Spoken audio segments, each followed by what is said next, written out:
hereby solemnly swear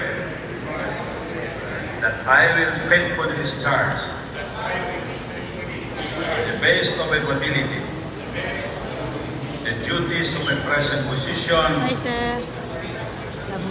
and all others that I may hereafter hold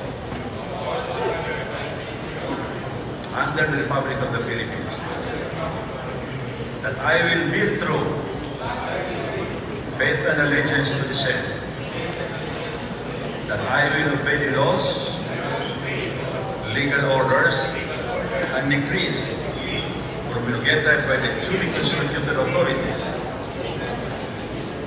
of the Republic of the Philippines, and that I impose this obligation upon myself voluntarily without mental reservation or purpose of evasion.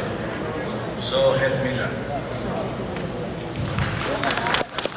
Mashallah, and congratulations to the elected mayors and vice mayors of the Maguindanao del Sur for the oath of office. Following the oath, there will be a brief photo opportunity.